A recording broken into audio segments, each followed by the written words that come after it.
오늘 이 새벽에 하나님께서 우리에게 주시는 하나님 말씀은 사도행전 20장 13절에서 24절까지 말씀입니다. 저와 여러분이 한 절씩 나눠서 교독합니다.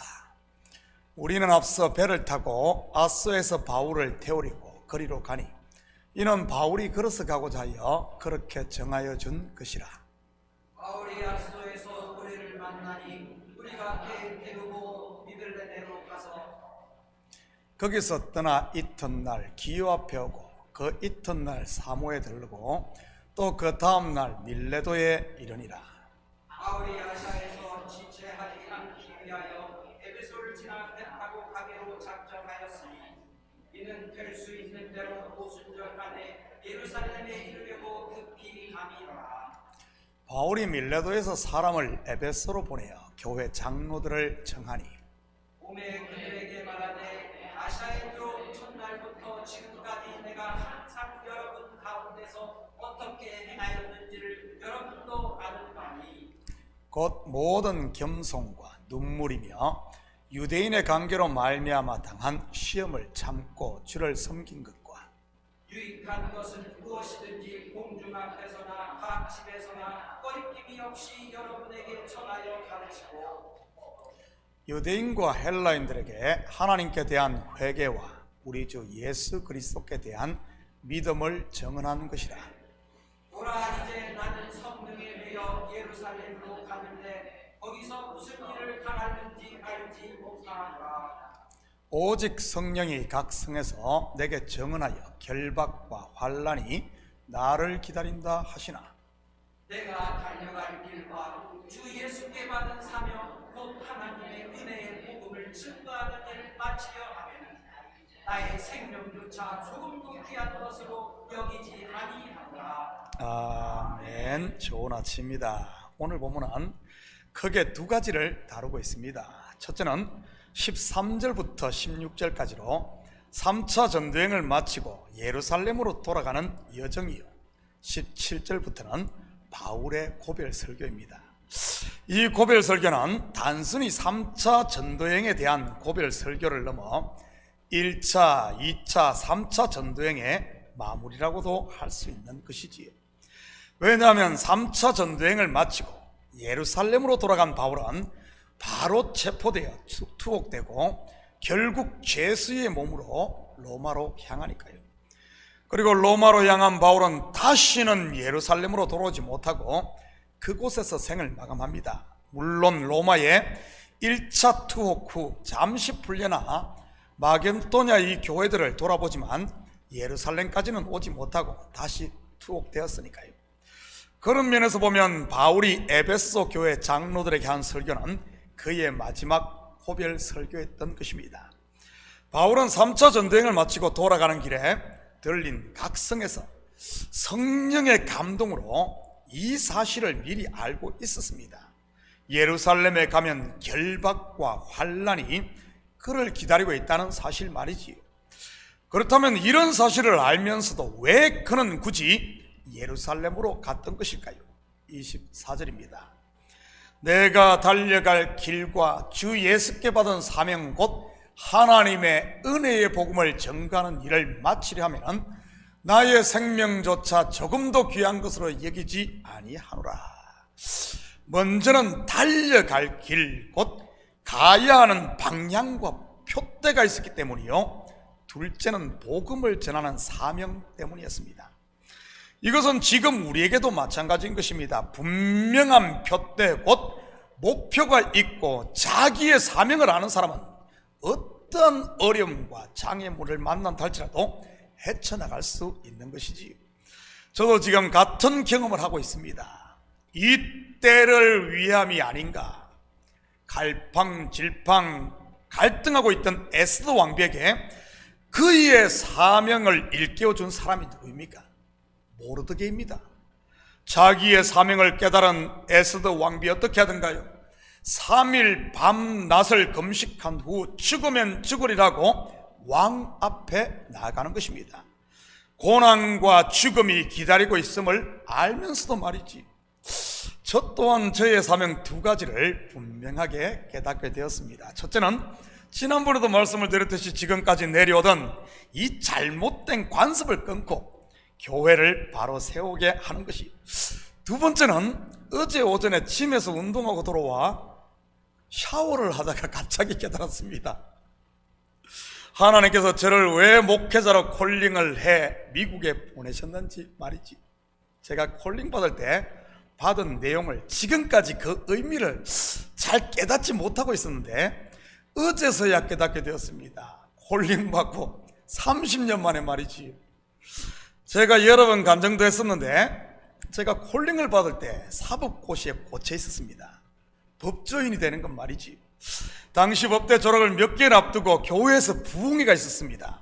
그때 한국에서 은사로 유명한 권사님이 부흥회를 인도하고 계셨는데 말씀을 한참 전하시다 말고 갑자기 성가대 쪽을 바라보시며 손으로 저를 가리켜 일어나라는 것이었습니다. 당시 제가 성가대에서 베이스를 하고 있었거든요. 설마 나일까 생각을 해 주위를 두리번 했더니만 두리번거리는 젊은이라고 저를 딱 찍어서 지적을 했습니다. 어쩔 수 없이 자리에서 일어났더니 젊은이 지금 무엇을 하느냐고 묻길래 사실대로 말을 했지요. 법대 졸업생으로 사법고시를 준비해 변호사가 되고 싶다고 말이지. 그때 그분이 고개를 갸우뚱 하시면서 하시는 말씀이 미국 가서 선교사 할 사명이 있다고 하시면서 어이 젊은이, 세상 사람 변호하려고 하지 말고 하나님을 위해 변호하는 게 어떤가 라고 말을 했습니다. 그 이후 30년을 주의 종으로 교회를 섬기면서도 하나님을 위해 변호한다는 의미를 몰랐습니다. 어떻게 한낱 인생이 하나님을 위해 변호할 수 있어 하면서 말이지. 그런데 어제 아침에 그 권사님의 말씀이 생각나며 그 의미가 선명해졌습니다. 마침 오늘 새벽 본문 말씀과 매칭이 되면서 말이지. 19절 20절입니다. 곧 모든 견손과 눈물이며 유대인의 관계로 말미암아 당한 시험을 참고 주를 섬긴 것과 유익한 것은 무엇이든지 공중 앞에서나 각 집에서나 거리낌 없이 여러분에게 전하고 가르치고. 먼저는 교회를 하려고 하는 악한 세력들과 타협하지 않고 끝까지 맞서 싸우는 영적 싸움과 말씀을 말씀대로 전하는 것. 바울이 했던 것처럼 유익한 것은 무엇이든지 거리낌 없이 전하고 가르치는 것, 이것이 바로 하나님을 변호하는 것이라는 사실 말이지. 여러분, 유익한 설교와 은혜스럽고 잘하는 설교는 다른 것입니다. 음식으로 비유를 한다면 건강한 음식과 맛있는 음식이 다른 것처럼 말입니다. 주로 몸에 유익이 되고 건강한 음식은 어떻습니까? 많은 경우 그 맛이 쓴 것들이 많습니다.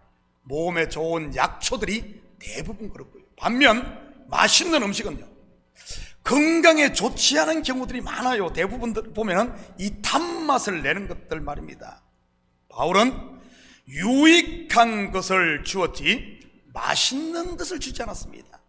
무슨 의미겠습니까?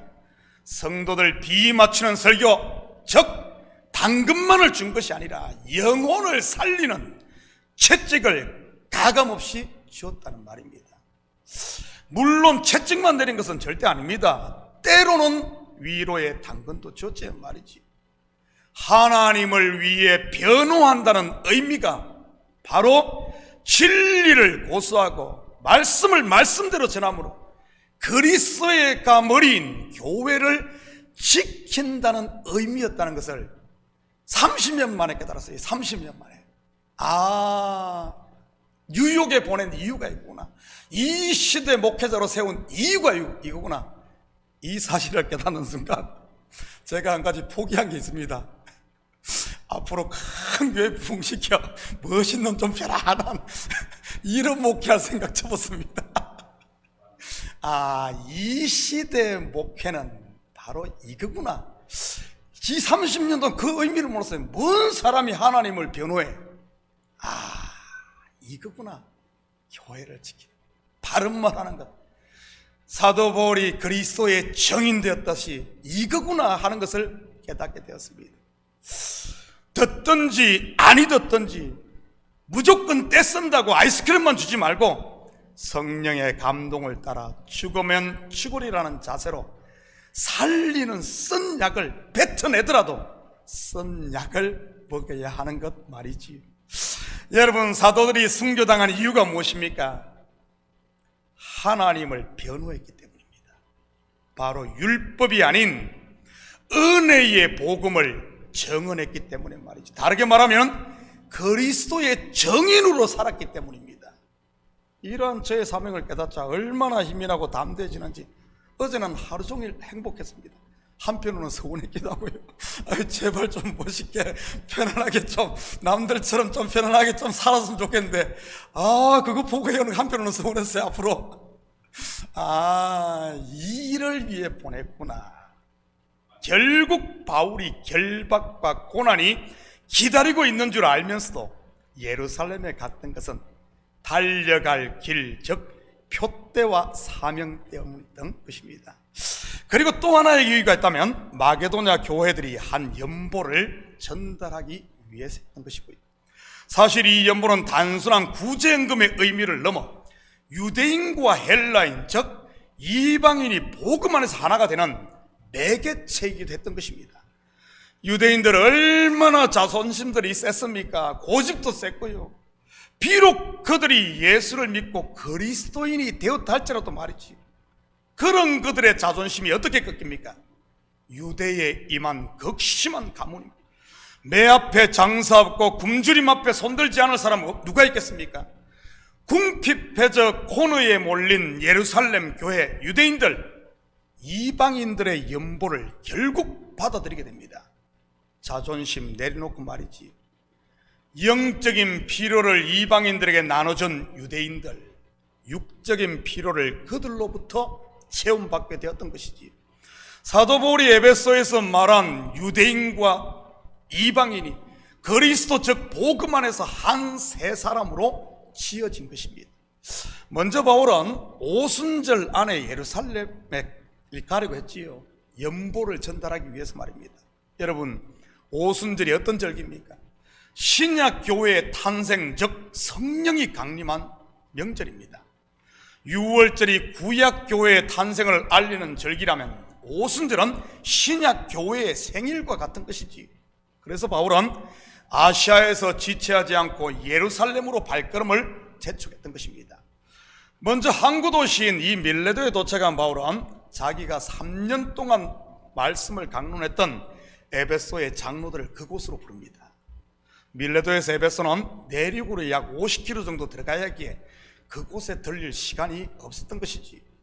여기서 말하는 장로는 지금 우리가 생각하는 평신도 장로님들을 말하는 것이 아닌 목회자들을 말하는 것입니다. 이들이 누구겠습니까? 바울이 에베소에 들어가 안수함으로 성령이 임한 12제자들 아니겠어요? 그들을 중심으로 두란노 서원에서 2년 반 제자 훈련을 받아 에베소 각지에서 목회를 하고 있던 목사님들이었습니다. 18절부터 시작되는 바울의 고별설교는 이런 목회자들을 모아놓고 한 목회적 설교였던 것입니다. 마치 바울이 디모데와 디도에게 보낸 목회 서신처럼 말이지.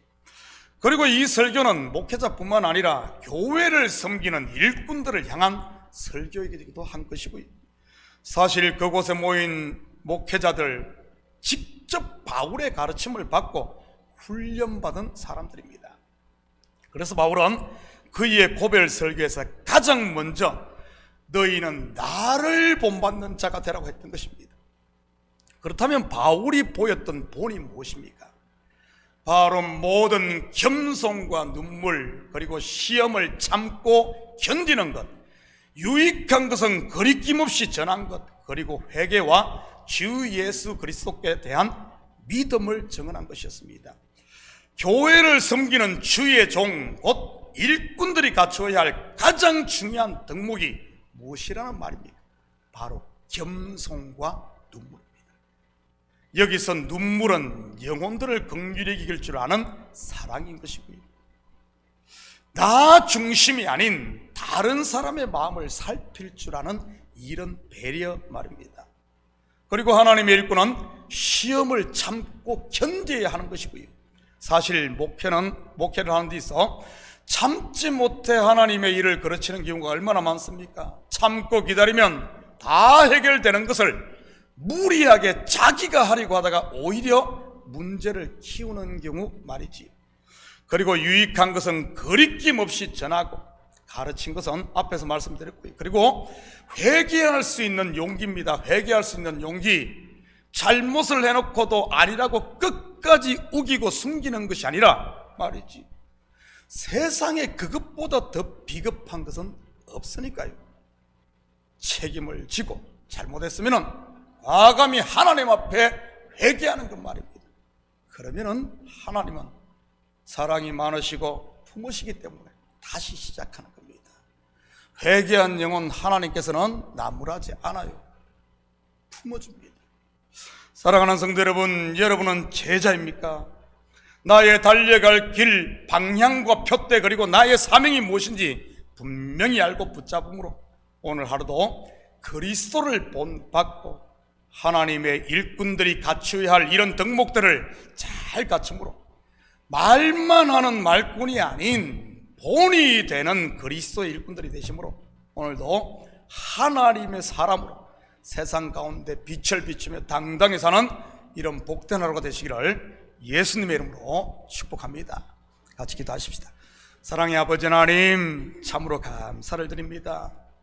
분명 앞에 어려움이 있고 환난이 있는 줄 알면서도 그 길을 달려갈 수 있었던 것은 분명한 아버지 하나님 표대가 있고 방향이 있었기 때문입니다. 또한 아버지는 분명한 자기의 사명을 알았기 때문입니다. 맞습니다. 우리가 우리의 사명을 깨닫고 표대가 있을 때 어렵다고 도망가고 피하는 것이 아니라 끝까지 아버지 하나님 우리의 사명을 감당할 수 있사오니, 하나님 이 새벽에 아버지 하나님 기도할 때 우리의 마음을 열어 분명한 우리가 달려갈 표대를 보게 하시고, 아버지 하나님 그리스도를 향해 끝까지 달려가는, 천국을 향해 달려가는 저희들 되게 하시고, 아버지 하나님 말이 아닌 순종으로 말씀 앞에 내 자신을 깨부수고 그 앞에 엎드리고, 아버지 하나님 제가 생각날 때마다 숨기기 비겁한 삶이 아니라 주여 나는 죄인입니다, 불쌍히 여기옵소서. 하나님 앞에 엎드려 다시 한 번 더 아버지 하나님 정결아 먹고 주님의 잔치를 맛보는 생명 양식을 먹고 오늘도 승리하는 삶이 되게 도와주시옵소서. 감사드리며 예수님의 이름으로 기도드립니다. 아멘.